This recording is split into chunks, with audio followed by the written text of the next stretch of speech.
The crystal goblet in my husband's hand caught the chandelier's light, yet it was not nearly as cold as his smile when he declared he could toss me out onto the street this very night. He believes I am merely a decorative object past its expiration date.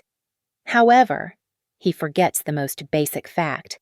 Every single brick of this empire he proudly stands upon was secretly laid by my hands under a pseudonym the entire financial world is hunting. My name is Elena Vance. At 34 years old, standing amidst the suffocating opulence of the gilded cage, I had become a ghost in my own life. The ballroom was a swirling vortex of silk, diamonds, and desperate ambition, all gathered to celebrate the initial public offering of Omnicore. To the hundreds of guests sipping vintage champagne, I was nothing more than the decorative, silent wife of the man of the hour. My midnight blue gown was constructed from the finest silk, tailored to perfection, yet it was designed to blend into the shadows rather than catch the light. That was exactly how Marcus liked it. Marcus Vance stood in the center of the room, bathing in the strobe light flashes of the press cameras. He looked every inch the visionary CEO, his smile bright and practiced, his hand raised in a triumphant wave. He was intoxicated, not just by the alcohol, but by the $10 billion valuation projected on the massive screens behind him. He believed he was a god, and clinging to his arm like a parasite in sequins was Serafina. She was the new marketing director, a woman 10 years my junior with eyes that hungered for everything I legally possessed. She wore a dress that was little more than a whisper of red fabric, designed to provoke rather than clothe. She laughed too loudly at Marcus's mediocre jokes, her hand resting possessively on his chest, her fingers tracing the line of his lapel right in front of my face. She did not even bother to acknowledge my presence. To her, I was already a relic. I moved through the crowd, a glass of sparkling water warm in my hand. The whispers followed me, sharp and stinging. Did you see her? She looks so tired, a woman in emeralds murmured behind her fan, not caring if I heard. Marcus is going to upgrade soon. Her companion replied with a cruel chuckle. She was fine for the startup phase, but Omnicore is a global empire now. He needs a queen, not a housekeeper. They thought I was deaf. They thought I was the pitiful, ignorant wife about to be blindsided. I let my eyes drift over them, observing their mocking smiles with the detached precision of a predator watching a herd of grazing deer. They saw a victim. I saw targets. They had no idea that the algorithm predicting the stock trends they were betting on tonight was written on my laptop, on my kitchen table, while Marcus was out cheating. I was not suffering. I was waiting. Suddenly, Marcus broke away from his circle of admirers and marched toward me. His grip on my upper arm was tight, bordering on painful, as he steered me toward the semi-private balcony. He pushed the heavy glass door open but did not close it all the way. I glanced at the gap. He wanted the board members nearby to hear this. He wanted my humiliation to be public record. The night air was cool, but Marcus's face was flushed with heat and arrogance. He loosened his tie, looking at me with undisguised contempt. "We need to talk, Elena." He slurred slightly, though his eyes were sharp with malice. "I'm done pretending. Look at you. You're like an anchor dragging me down. Tonight is the beginning of a new era for Omnicore, and frankly, you don't fit the image anymore." I stood perfectly still, my expression unreadable. "Is that so? Marcus, don't play dumb," he snapped, stepping closer, his expensive cologne mixing with the smell of scotch. "I want a divorce. My lawyers have the papers. You sign them tonight. You leave tonight. You get nothing. No stock, no alimony. I'm being generous enough by not throwing you in the street without a coat." He paused, a cruel smirk twisting his lips as he delivered the final blow. "Oh, and you can keep the dog. Buster is yours. It's the closest thing to a child you'll ever have. Isn't it? The insult was designed to shatter me. It was a precision strike at the empty nursery in our home. Any other woman might have wept. Any other woman might have fallen to her knees and begged. The guests near the door had stopped talking, straining their ears to catch my sobbing. But they heard nothing. I stepped forward, invading his personal space. Marcus flinched, expecting a slap. Instead, I reached up. My fingers, steady and cool, brushed against his neck as I adjusted his crooked bow tie. I smoothed the fabric with slow, deliberate movements. "You're drunk, Marcus," I said softly, my voice devoid of trembling. "And your tie is crooked. You should look your best for the pictures." I looked up into his eyes and smiled. It was not a smile of submission. It was the smile the spider gives the fly just as the web tightens. "Really," I whispered, just loud enough for him to hear. "You think you can just discard me for a second?" The arrogance faltered in his eyes. A shiver ran through him, visible even in the dim light. He pulled back, unsettled by a composure he could not understand. He expected fire or tears, but ice burns far worse. As Marcus turned his back on me to rejoin his adoring crowd, the roar of the party seemed to fade into a dull hum.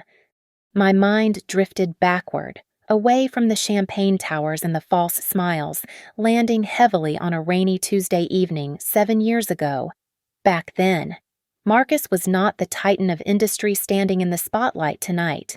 He was a failing graduate student, sobbing into his hands on our threadbare sofa in a studio apartment that smelled of instant noodles and despair. He was $50,000 in debt, and his prototype, the very foundation of what would become Omnicore, was a glitch-ridden disaster that crashed every time he tried to load the interface. I am a failure, Elena. He had stammered that night, his voice thick with tears. The investors laughed at me. They said my code is garbage. He did not know that while he slept off his depression, I sat at his computer. I deleted his clumsy lines of code. I rebuilt the kernel from scratch. I was not just Elena, the supportive girlfriend, in the deep web forums where hackers and developers traded secrets. I was the architect, a legend nobody had ever seen. I wrote the algorithm that night. It was elegant, seamless, and revolutionary. When he woke up and saw the program running perfectly, he looked at me with awe. I made the decision then that would seal my fate. I pushed the keyboard toward him. "It is yours, Marcus," I had said, smiling through my exhaustion. "You did this. You are the genius. Go show them." I stepped into the shadow so he could shine. I convinced myself it was necessary.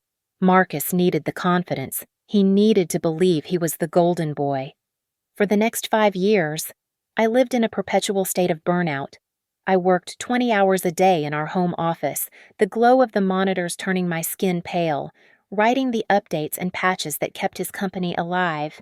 Meanwhile, Marcus was out at galas and dinners, claiming he was hunting for investors. "I have to go.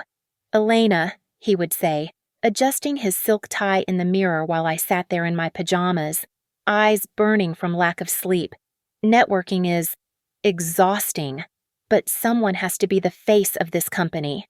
But as the bank accounts swelled, the man I loved began to rot from the inside out. The money did not make him grateful. It made him critical. He stopped seeing the woman who built his throne and started seeing a stain on his perfect image. "Why do you dress like that?" he had sneered 3 months ago, looking at my comfortable sweater. "You look old." My partners ask why my wife looks like a librarian instead of a CEO's spouse. It is embarrassing. He thought I was oblivious. He thought I was just a sad, quiet housewife who spent her days walking the dog. He had no idea that I knew about his betrayal long before tonight. I found out exactly 6 months ago. I had installed a dormant monitoring subroutine deep within the Omnicore server architecture, a habit from my days as a paranoid hacker. One night, a flag popped up. Marcus had authorized a transfer of $200,000 to a shell company in the Cayman Islands. The beneficiary was listed under a pseudonym, but the digital footprint led straight to Serafina's personal device. I did not scream. I did not confront him. I simply watched, day by day. I watched him strip our assets. He moved our savings, the dividends, even the emergency funds into offshore accounts under her name. He was systematically erasing me from our financial future, preparing to discard me like a used tissue. "I love you, babe," he would say to me over dinner, while I watched the notification on my phone showing he had just bought Serafina a Porsche using the research and development budget. "I love you too," I would reply, my voice steady, while my mind cataloged the transaction ID for future evidence. I spent 6 months compiling a dossier that was thicker than the Bible. I tracked every illegal wire transfer, every falsified expense report, and every breach of his fiduciary duty. I let him dig his grave, shovel by shovel, dollar by dollar. I looked down at the crystal glass in my hand. The red wine swirled against the sides, dark and rich. It reminded me of the blood I had figuratively bled for this company, and the tears I had refused to shed. Marcus thought he was cutting a withered branch from his tree. He did not realize he was chopping down the trunk while he was still sitting in the branches. I took a slow sip. The wine was bitter, but the anticipation rising in my chest was sweet. "Enjoy your moment, Marcus," I whispered to the empty air. "It cost you everything." I decided to retreat to the bar, seeking a momentary reprieve from the suffocating atmosphere, but peace was a luxury I could not afford tonight. I had barely signaled the bartender for a refill when a shadow fell over me. It was Serafina. She held a glass of dark Cabernet in her hand, her movements exaggerated and unsteady. Before I could step aside, she lunged forward. With a theatrical gasp, she tipped her glass, sending a cascade of red wine splashing across the bodice of my midnight blue gown. The cold liquid soaked instantly into the silk, spreading like a fresh wound. "Oh my God!" Serafina shrieked, her voice pitched high enough to turn heads 3 tables away. "I am so sorry I tripped." She grabbed a cocktail napkin and began dabbing aggressively at my chest, her nails scratching against the fabric.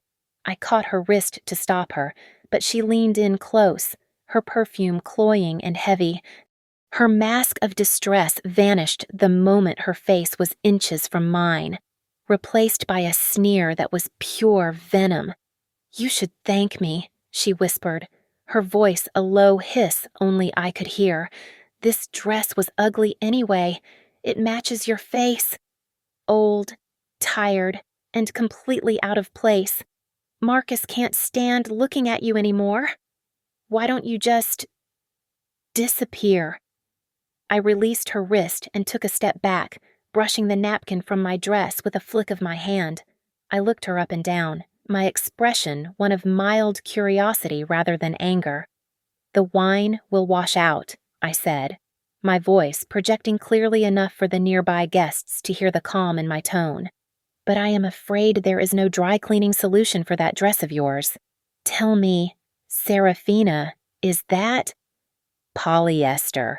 It is quite brave of you to wear something so flammable near all these candles. I suppose fast fashion is all the marketing budget could afford." Serafina's face turned a violent shade of crimson that matched the wine stain. Her mouth opened and closed, struggling for a retort, but before she could speak, a heavy hand slammed onto my shoulder. Marcus had arrived. "What the hell is going on here?" he bellowed, positioning himself protectively in front of his mistress. He glared at me, his eyes bulging with performative outrage. "Are you insulting her? Serafina has been working 18 hours a day to make this launch a success. And you have the audacity to bully her." She spilled wine on me. "Marcus," I stated simply. "It was an accident," Marcus shouted, waving his arm to encompass the crowd that had now formed a tight circle around us. "Always the victim, aren't you? Elena, God, I am so sick of it. You stand here in your expensive clothes, drinking my champagne, looking down on people who actually work for a living." The murmurs rippled through the room. I saw the board members exchanging glances. To them, I was the bitter, barren wife, lashing out at the young, successful executive. Their eyes were filled with pity and disdain. "You are nothing but a leech," Marcus spat, his voice echoing off the vaulted ceiling. "You have not contributed a single thing to Omnicore. Not one idea, not 1 cent. You just sit at home and spend my money while I build an empire. You are useless." I did not flinch. I did not cry. I simply glanced at the diamond-encrusted watch on my wrist. The second hand was sweeping toward the 12. The golden moment was less than 5 minutes away. "Are you done?" I asked. "No, we are done," Marcus sneered. A man in a sharp gray suit emerged from the crowd. I recognized him immediately as Marcus's personal lawyer. He placed a leather folder on the bar counter and clicked a pen open, sliding it toward me with a greasy smile. "Mrs. Vance," the lawyer said, his voice oily and patronizing. "Let's not make a bigger scene. Marcus is generous. Sign the papers now to save what little dignity you have left. It is best for everyone." The room went silent. Hundreds of eyes were fixed on my hand. They expected me to crumble. They expected the weeping woman to sign away her life to stop the humiliation. I picked up the pen. The lawyer smirked triumphantly at Marcus. I looked at the document, the bold letters spelling out the end of my marriage and the forfeiture of my rights. I pressed the tip of the pen to the paper, but I did not sign my name. With a swift, violent motion, I drew a massive, jagged crossmark diagonally across the entire page, tearing through the paper in the process.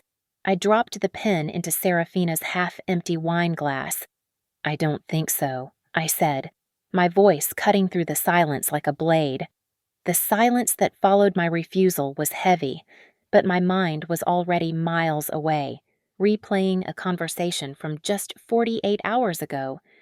While Marcus was busy picking out his tuxedo for tonight, I had been sitting in a soundproof room in a private club downtown, facing the shadow board. These were not the smiling faces on the company website. These were the venture capitalists who actually owned the debt and the soul of Omnicore. They had looked at me with skepticism when I first walked in, but that changed the moment I opened my laptop. I did not show them spreadsheets. I showed them the kernel. I revealed the truth they had suspected but never confirmed, that the entire Omnicore infrastructure, the billion-dollar engine running half the city's logistics, was built on a foundation that only one person could control. Me. I showed them the kill switch. It was a failsafe I had embedded in the very first version of the code, a digital dead man's switch that required a unique cryptographic signature every 30 days. Without it, the system would cannibalize itself. "If I walk," I had told them, my voice devoid of fear, "the code walks with me, and Marcus does not even know the password to the admin console." They had remained silent, but the nod from the chairman was all the permission I needed. They agreed to let the play run its course. I looked at Marcus now. He was red in the face, about to scream at me again, but he was distracted. His phone, tucked in his inner jacket pocket, had been vibrating incessantly for the past 2 minutes. He ignored it, too arrogant to realize that the world outside this ballroom was already collapsing on top of him. He thought he was untouchable. He had no idea that I had been watching him siphon money for months. He thought he was being clever. He had labeled the withdrawals as research and development costs or consulting fees. In reality, that $3 million for Project Horizon was actually the deed to a seaside villa in Malibu for Seraphina. The $500,000 for server upgrades was actually parked in her garage in the form of a customized sports car. I had watched every single transaction clear. I could have stopped him at $10,000. I could have stopped him at $100,000, but I did not. I let him steal. I let him feel safe. I needed the theft to be so massive, so undeniable that no amount of spin could save him. I needed it to be grand larceny. Across the room, near the audio-visual booth, the atmosphere was shifting. The head of IT was staring at his tablet, his face draining of color. He was frantically tapping the screen, then whispering urgently into his headset. I knew exactly what he was seeing. Access denied. The Omnicore servers had just initiated the lockdown sequence. The kill switch was primed. Marcus's credentials were being revoked in real time, one by one. Oblivious to the technical meltdown, Serafina stepped closer to me, eager to twist the knife one last time. She raised her left hand, splaying her fingers to catch the light. A massive, pear-cut diamond ring sparkled aggressively on her finger. "You are just jealous." "Elena," she cooed, her voice dripping with false pity. "Marcus gave me this just before the party started. It is a promise ring. He values me. He invests in our future. Something he clearly never did for you." I looked at the ring. It was gaudy, excessive, and undeniably expensive. I knew exactly which account that money had come from. It was the payroll reserve for the engineering department. I took a slow sip of my wine, savoring the bouquet as I met her triumphant gaze with a terrifying calmness. "It is a stunning stone. Serafina," I said, my voice smooth and pleasant. "Really, it is. I just hope it has a high resale value. You are going to need it, too." "What is that supposed to mean?" she snapped, her brow furrowing. "I mean," I replied, flashing a sharp, cold smile, "I hope it is enough to pay for your bail." The spotlight hit Marcus like a physical force, feeding the monster his ego had become. He bounded up the stairs to the main stage, grabbing the microphone with the confidence of a rock star rather than a CEO. The room dimmed, leaving only him in the blinding halo of white light.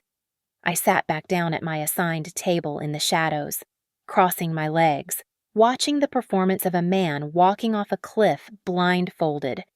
Thank you all," Marcus boomed, his voice amplified to reach every corner of the ballroom. "Tonight is not just about a stock listing. It is about vision. My vision. When I started this company in a garage 7 years ago, nobody believed in me. They said it was impossible, but I knew. I had the genius to change the world." I took a slow sip of water. Garage. We lived in a studio apartment. And he did not start it. He crashed it. But the narrative belonged to the victor, or so he thought. I spent thousands of sleepless nights coding the core architecture myself. He lied, without a hint of shame. Every line of code came from this brain, and I did it alone, because true genius is a solitary path. He paused for effect, wiping a fake tear from his eye. Then, he turned his gaze toward the VIP section where Serafina was preening like a peacock. "But even a genius needs inspiration," Marcus crooned, his voice softening into a sickening theatricality. "I want to thank my director of marketing, Serafina. She is not just an employee. She is my muse. She is the fire that kept me going when things got dark. She is the future of this company." Polite applause rippled through the room, but it was weak. People were uncomfortable. He was publicly declaring his mistress as the co-architect of his success while his wife sat 50 feet away. That was when the first glitch happened. The massive LED screen behind him, displaying the Omnicore logo, flickered violently. For a split second, the logo distorted into static, then snapped back. Marcus, facing the crowd, did not see it, but the audience did. A low murmur of confusion started to spread. Marcus mistook the murmuring for excitement.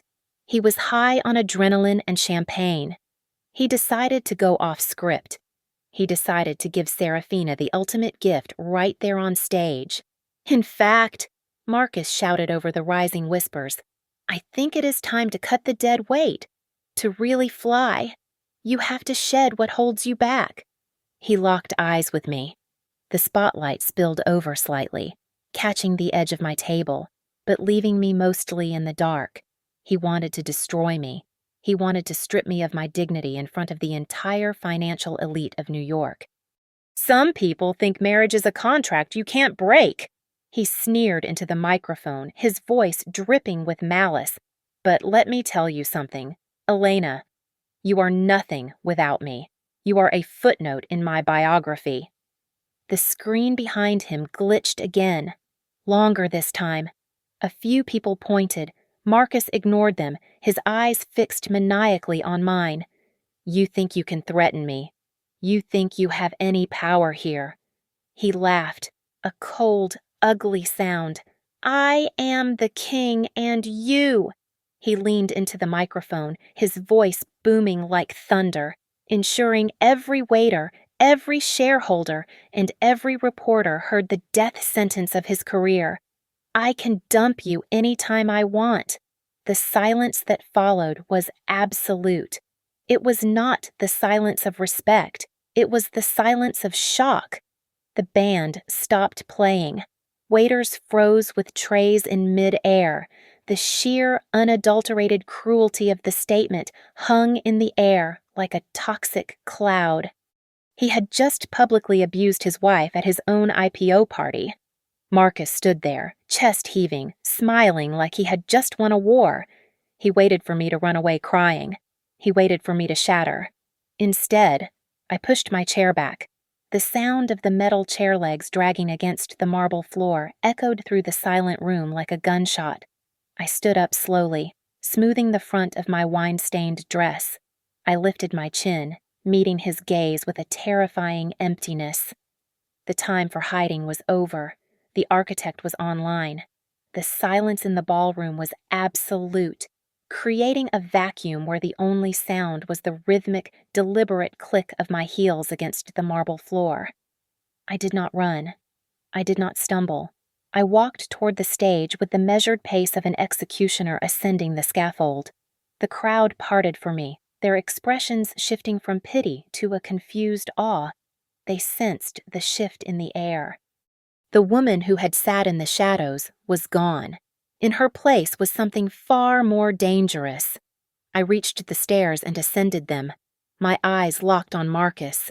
He took a half-step back, his drunken bravado faltering for the first time. He gripped his microphone tighter, his knuckles white, unsure if I was coming to beg or to scream. I did neither. I walked past him to the podium and calmly lifted the second cordless microphone. I tested the weight of it in my hand, then turned to face him and his mistress, who was now clutching his arm, looking uncertain. I brought the mic to my lips. Really, I asked. My voice was not loud, but it was crystal clear, amplified to reach every ear in the room with a chilling composure. I tilted my head slightly, offering him a smile that did not reach my eyes. Let's check the facts, shall we? I raised my right hand and snapped my fingers. The sound was sharp. A trigger pulled. Instantly, the massive LED screen behind us, which had been displaying the Omnicore logo, went black. The audience gasped. A split second later, the darkness was replaced by a cascading waterfall of green code. It scrolled faster than the human eye could read, but every engineer in the room recognized the syntax. It was the source code, the DNA of the company. Then, the scrolling stopped. A single static image burned onto the screen in stark white letters against the black background. System Kernel v1.0, property of the architect Elena Vance. "Turn it off," Marcus screamed, his voice cracking with panic. He spun around, waving frantically at the technical booth in the back of the room. "Cut the feed. Kill the screen. What are you idiots doing? They can't—" "Marcus," I said, my voice cutting through his hysteria. "I locked the admin console 3 minutes ago. You are looking at the root directory. It responds only to my biometrics." I turned back to the audience, addressing the stunned shareholders and the gaping press. You have been told that Marcus Vance is the genius behind this empire. That is a lie. Marcus Vance is a salesman. He is a face for the magazines. I am the architect. I wrote every line of code that runs your logistics. I designed the security protocols, and most importantly, I paused, letting the weight of the revelation settle. I own 60% of the preferred voting shares through a blind trust. I am not just his wife. I am his boss. Serafina let out a shrill shriek of denial. The realization that her meal ticket was effectively fraudulent hit her like a physical blow. Liar, she screamed, her face contorted into an ugly mask of rage. She is lying. She is just a jealous old hag. Do something, Marcus. She lunged at me, her hands curled into claws, aiming for my face, but she never reached me. 2 burly security guards, whom I had personally hired and stationed by the stage curtains, stepped forward instantly. They intercepted her, grabbing her arms and holding her back as she kicked and spat like a wild animal. Get off me! I am the future, Mrs. Vance, she wailed. And speaking of the future, I continued, ignoring her tantrum and turning my cold gaze back to a trembling Marcus. You mentioned you could dump me anytime you want. I am afraid you failed to read the fine print of the company bylaws, specifically the moral turpitude clause in your CEO contract. I took a step closer to him. He looked small now, shrinking under the weight of the truth. Infidelity is a direct violation of the ethical standards required for the position of Chief Executive Officer, I stated, my voice echoing like a judge's gavel, especially when you use company funds to facilitate it. I swiped my finger across the screen of the tablet I was holding, and the giant display behind me shifted again. The cascading code vanished, replaced by a series of grainy, black and white video feeds. I had blurred the more intimate details to maintain a shred of decency, but the faces and the voices were unmistakable. It was footage from the hidden camera inside Marcus's private office, recorded 3 weeks ago. On the screen, Marcus was pouring champagne for Serafina, his feet propped up on the mahogany desk. His voice boomed through the ballroom speakers, crisp and arrogant. We just need to stall the board for another quarter, the recorded Marcus said, laughing as he toasted the air. Those old fossils, they are idiots. We will drain the accounts dry before they even notice the liquidity crisis. Then we file for bankruptcy and retire to the Seychelles. A collective gasp swept through the room like a physical wave. The wealthy investors in the front row, the very men and women Marcus had just called fossils and idiots, turned a shade of purple that matched the velvet curtains. Chairs scraped loudly against the floor as the lead investor from Blackwood Capital stood up, his face contorted with fury. Is this a joke? He shouted, pointing a trembling finger at the stage. You are embezzling our funds. No, no. Wait, Marcus stammered, his hands shaking as he reached toward the audience, desperate to salvage the unsalvageable. That is a deep-fake AI generated. She is framing me. Is the bank ledger also AI generated? Marcus, I asked, my voice cutting through his panic. I tapped the tablet again. The video shrank to the corner, and a series of bank transfer records filled the main screen. Key lines were highlighted in red. Here we see a transfer of $500,000 on November 4th, I narrated calmly, acting as the tour guide to his destruction. Labeled as server maintenance. Destination account Serafina Hart, and here, another transfer of $1.2 million on December 1st, labeled as consulting fees. Destination account Serafina Hart. The crowd turned their eyes to Serafina, who was still being held by the security guards. She looked at the screen, then at the furious faces of the investors, and finally at Marcus. She did the math instantly. The ship was going down, and she had no intention of drowning with the captain. He made me do it! Serafina shrieked, her voice shrill and desperate.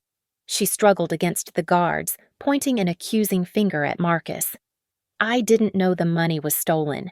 He told me it was his bonus. He manipulated me. I am a victim here. "You traitorous witch!" Marcus roared, cornered and running out of options. Marcus abandoned all pretense of civility. He lunged at me, his eyes wide with madness, aiming to rip the microphone from my hand to silence the truth. "Give me that!" he screamed. But I had anticipated this. I simply took a graceful step to the left. Marcus, propelled by his own drunken momentum and rage, grasped at empty air and stumbled, nearly falling off the edge of the podium. He caught himself on the railing, panting heavily, looking more like a cornered rat than a CEO. "It is over." "Marcus," I said, looking down at him with icy detachment, "I am officially invoking Section 4, Article 9 of the Omnicore Charter, the Founders Clause." A hush fell over the room as the legal weight of those words settled in. "As the majority shareholder and the original architect of this company," I declared, my voice ringing with absolute authority, "I hereby remove you from the position of CEO, effective immediately, for gross misconduct and fraud." Marcus pulled himself up, his face slick with sweat, his hair wild. He looked at me with a mix of disbelief and pure hatred. You can't do this," he bellowed, his voice cracking. "I built this. My name is on the building. The company is mine." I looked him up and down, letting a small, pitying smile play on my lips. I leaned into the microphone for the final blow. "Yours?" I asked softly. "Marcus, look at yourself. Even the tie you are wearing is something I bought with my credit card." The heavy double doors at the main entrance of the ballroom did not just open. They were thrown wide with a concussive force that rattled the crystal droplets on the chandeliers above us. The sound was like a thunderclap, instantly silencing the murmurs of the confused crowd. 6 figures strode into the room, their movements synchronized and purposeful. They wore navy blue windbreakers with bold yellow letters emblazoned across the back FBI. They were flanked by uniformed officers from the Economic Crimes Unit. The flash of press cameras, which had been sporadic before, now erupted into a blinding stroboscope lightning storm. The live stream was capturing every second of this, broadcasting the downfall of Omnicore's golden boy to the entire world in real time. I watched the color drain from Marcus's face. He looked like a man waking up from a dream to find himself falling from a skyscraper. He did not know that at 8 o'clock this morning, while he was nursing a hangover and yelling at the maid about his coffee. I had already pressed send on a secure email to the Department of Justice.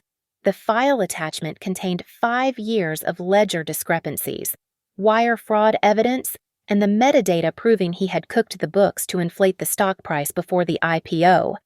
The lead agent, a tall man with a face carved from granite, marched straight to the foot of the stage. He did not look at the stunned guests. He did not look at the champagne fountains. His eyes were locked on Marcus. "Marcus Vance," the agent announced, his voice booming without the need for a microphone. "You are under arrest."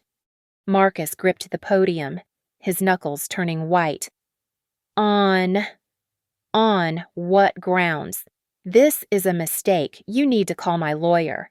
The agent pulled a folded document from his jacket pocket and snapped it open. He began to read, his voice monotone and terrifyingly official. "You are charged with 3 counts of federal embezzlement, 5 counts of securities fraud, and aggravated money laundering. You have the right to remain silent. Anything you say can and will be used against you in a court of law." Before Marcus could even process the words, 2 officers moved toward Serafina. She stood frozen, clutching her expensive designer clutch bag as if it were a shield. "Serafina Hart," one officer said, reaching for her wrist. "You are under arrest for conspiracy to commit fraud and receipt of stolen property in excess of $2 million. "No," Serafina screamed, pulling her arm away. "I didn't do anything. I am just an employee. He gave me those things I didn't know they were." "I didn't know." The officer did not argue. He spun her around and snapped the handcuffs onto her wrists. The cold click of the metal echoed through the room. Seeing his mistress in cuffs seemed to snap the last thread of Marcus's sanity. He looked for an exit, his eyes darting wildly. He saw a service door to his left and made a desperate, foolish decision. He threw the microphone at the lead agent and tried to jump off the stage to run. It was a pathetic attempt. He barely made it 2 steps before he was tackled mid-air by 2 agents. They hit the floor with a heavy thud that made the guests flinch. The man who had stood so proudly in the spotlight just 10 minutes ago was now pressed face down into the carpet, his expensive tuxedo bunching up around his waist, his cheek smashed against the floor. "Get off me!" Marcus howled, his voice muffled by the carpet. "Do you know who I am? I am. I am the CEO. I am a genius. You can't touch me. Stop resisting." The agent shouted, wrenching Marcus's arms behind his back. I walked to the edge of the stage and looked down. It was a sight devoid of glory. He looked like a squashed insect. Serafina was being led past the stage, tears streaming down her face, ruining her makeup and leaving black streaks of mascara running down her cheeks. When she saw me standing there, towering above them, she collapsed into a sobbing mess. "Elena," she wailed, trying to stop walking, dragging her heels. "Elena, please, tell them I am innocent. We are sisters, aren't we? Women have to stick together. Please, help me." I looked at her, then at Marcus writhing on the floor. I searched my heart for anger, for satisfaction, for joy. But I found nothing. There was only a hollow, cold pity. They looked so small, so ordinary. "Save your tears for the judge." "Serafina," I said softly. "I hear the jury loves a good performance." As the police hauled them toward the exit, the paralysis that had gripped the room finally broke. The board members and investors, the same people who had looked at me with disdain earlier in the evening, now surged forward. They swarmed around the stage, their faces masks of relief and ingratiating admiration. "Mrs. Vance, the lead investor from Blackwood Capital," shouted, reaching up to shake my hand. "My God, that was brilliant. You saved our investment. You saved the company." A masterstroke another shouted. "We had no idea." "We are with you, Elena, 100%. I looked out at the sea of faces. They were cheering for the victor. If I had failed, they would have stepped over my body to get another glass of champagne. But tonight, I was the savior. I nodded slowly, accepting their praise not because I needed it, but because it was part of the game. And this time, I was the one making the rules. The chaos of the arrest left a strange vacuum in its wake. The police cruisers had flashed their lights against the high windows, painting the room in strokes of red and blue, but now they were gone. I stood alone in the center of the dance floor, the murmurs of the remaining guests washing over me like a distant tide. For the first time in 7 years, my shoulders did not feel heavy. The crushing weight of maintaining Marcus's lie, of hiding my own brilliance to spare his fragile ego, had evaporated the moment the handcuffs clicked shut. I turned to the shell-shocked board of directors, who were huddled together near the buffet, looking like children who had lost their parents. "Gentlemen," I said, my voice projecting without the microphone. "Tomorrow morning, we begin the purge. Omnicore is diseased. Marcus appointed sycophants and yes-men to key positions to cover his tracks. I want a list of every executive hired in the last 12 months on my desk by 8 o'clock. If they were complicit, they are gone. We are cleaning house." They nodded vigorously, too terrified to disagree. But as I turned to leave the stage, 2 familiar figures emerged from the crowd. It was Arthur and Martha Vance, Marcus's parents. For years, they had treated me like invisible furniture, only acknowledging my existence when they needed a check signed. Now, Martha was wringing her hands, her face arranged in a mask of concerned affection. "Elena, darling," she cried out, rushing forward with her arms open. "Oh, thank God you are all right. We had we had absolutely no idea Marcus was doing such terrible things. You know we never approved of that girl. You have always been the daughter we never had." I stepped back, letting her embrace catch nothing but empty air. Arthur stood behind her, looking sheepish. "We are just glad the company is safe," Arthur added, trying to sound authoritative. "We are family. Elena. We need to stick together through this scandal."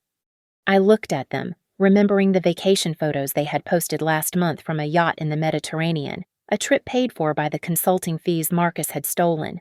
"Family?" I asked, arching an eyebrow.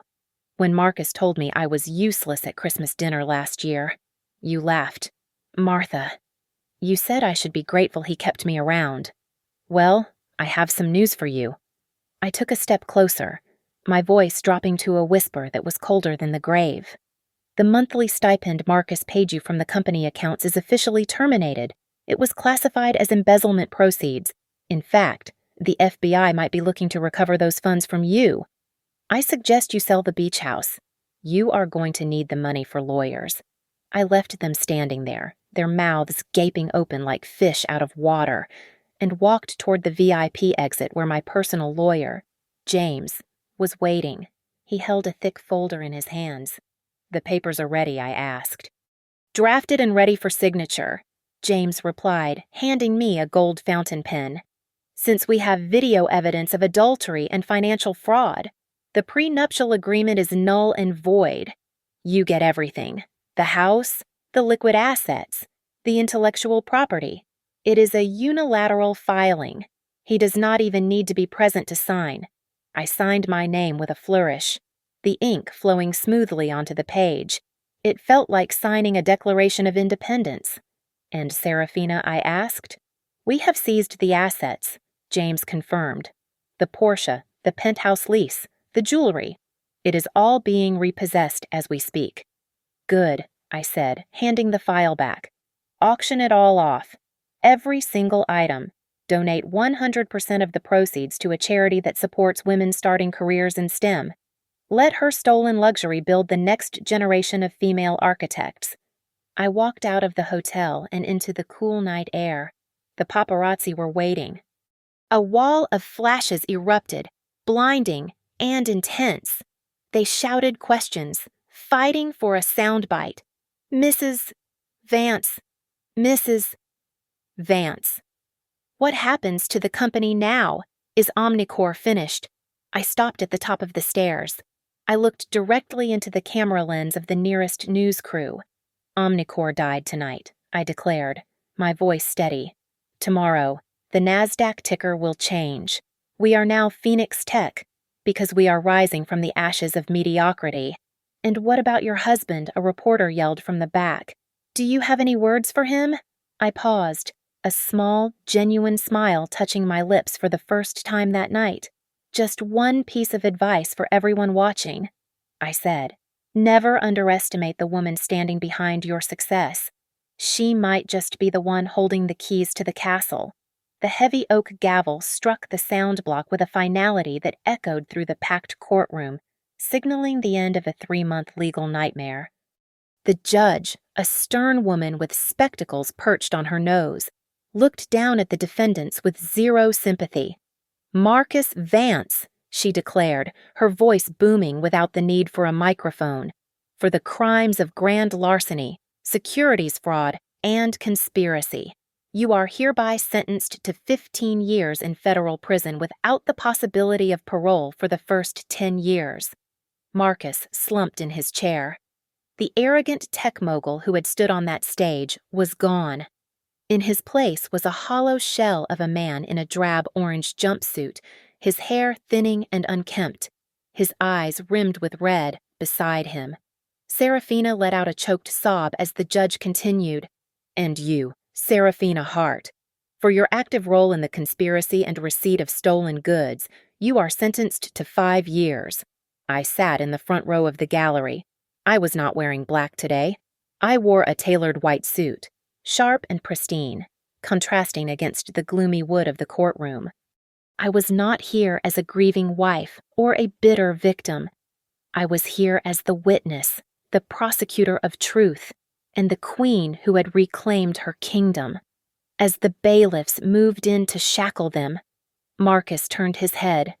Through the steel mesh of the partition, his eyes locked with mine. For the first time in our marriage, there was no deceit in his gaze, only a terrifying clarity. He saw the woman he had thrown away. He saw the brilliance he had exploited. And he saw the terrifying reality of a future without me to save him. "Elena," he whispered, his voice cracking, the word barely audible over the commotion. I am so—" He did not finish. The bailiff pulled him away. The metal door clanged shut behind him, sealing his fate. I did not smile. I did not frown. I simply watched him disappear, feeling the last invisible thread binding me to him snap and dissolve. I stood up and walked out of the courtroom. The heavy double doors swung open and I stepped out onto the courthouse steps. The afternoon sun hit my face, warm and golden. It felt different today. It felt like a baptism. At the curb, a sleek silver sedan pulled up silently. There was no driver in the front seat. It was the prototype for the new Phoenix Tech autonomous line, running on the kernel I had perfected over the last sleepless month. I opened the door and slid into the leather seat. I did not need a chauffeur. I did not need a husband to steer me. My phone buzzed on the console. I glanced at the screen. It was a video call from the CEO of a major European tech conglomerate. I accepted the call, my voice steady and confident. "Mrs. Vance," the voice on the other end said with respect. "We have reviewed the new architecture for Phoenix Tech. It is brilliant. We want to discuss a global partnership. When can you meet?" I looked out the window as the car merged seamlessly into the bustling city traffic. "I am free now," I replied. "And please, call me Elena. The architect is ready to build something new." I ended the call and leaned back. For years, I thought revenge was about making them pay. I thought it was about the moment they realized they had lost.